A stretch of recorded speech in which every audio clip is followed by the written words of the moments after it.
서울 중랑구 앞 국회의원 서영교입니다. 윤석열이 체포되었습니다. 대한민국의 내란 수괴가 체포되었습니다. 이제 시작입니다.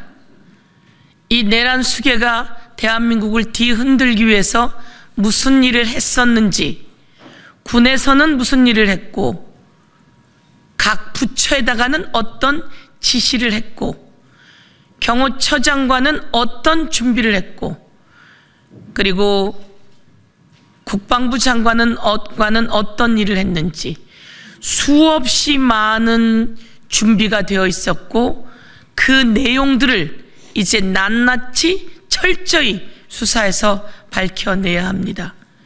공수처가 이번에 체포하는 과정에서 마음고생도 많고 힘들었지만 참 잘하셨습니다.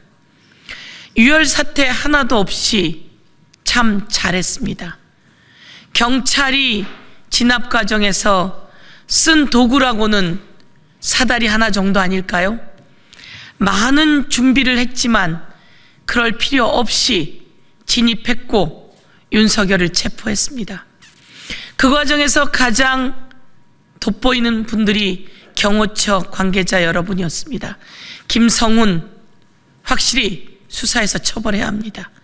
이강호 등등 김건희 라인들이 어떻게 움직였는지, 이 과정에서 김건희가 어떻게 작동했는지 김건희도 수사해야 합니다.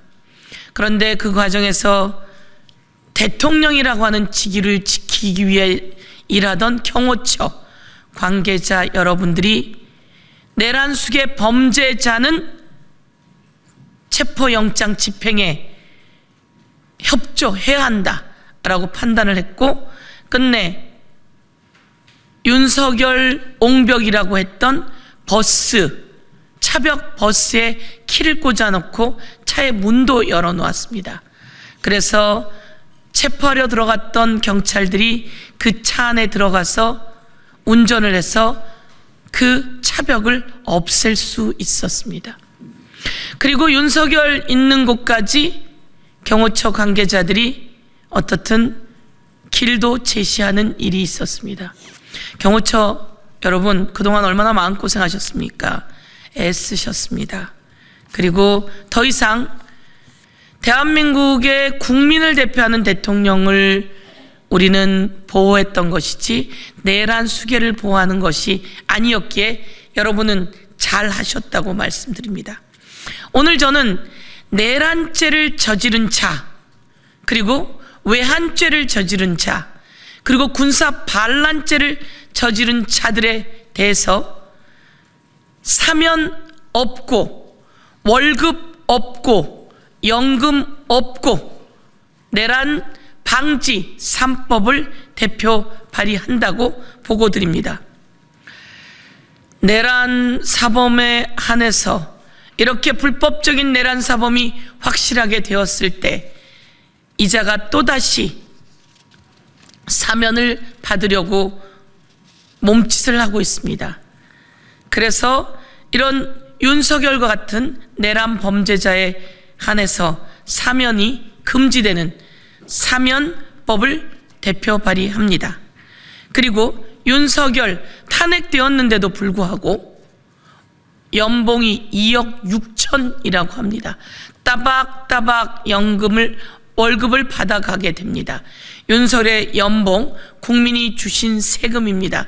세금을 그렇게 허투루 쓸 수는 없습니다. 윤석열의 연봉을 중지시키도록 하겠습니다. 윤석열의 보수 지급을 중단하는 국가공무원법 개정안도 대표 발의했습니다. 그런데 말이죠, 윤석열이 합법적인 영장 집행을 거부하며 나오지 않았습니다. 그래서 이 내란범이 영장 집행에 불응했습니다. 그리고 헌재가 출석을 요구하는데 불응했습니다. 그래서 이렇게 내란 범죄자가 출석에 불응 시 처벌하는 형사소송법 개정안을 대표 발의했습니다. 평범한 사람들은 무죄 추정의 원칙에 의해서 출석에 불응할 수도 있습니다. 변호사를 통해서 그 의견을 얘기할 수도 있습니다. 그렇지만 대통령이 그리고 뻔히 알고 있는 국가 공무원들이, 높은 고위직 공무원이 출석을 불응하거나 오는 소환장을 거부하거나 존재하고 있는 곳이 뻔히 보임에도 불구하고 그런 경우에는 처벌하는 형사소송법 개정안까지 대표 발의했다는 말씀을 드리겠습니다. 이제 대한민국에 더 이상 내란 수괴는 없어야 합니다. 더 이상 내란 범죄는 있어서는 안 됩니다. 외환 범죄, 그리고 내란 범죄, 군사 반란, 이것은 과거에 삼족을 멸한다고 할 정도였습니다.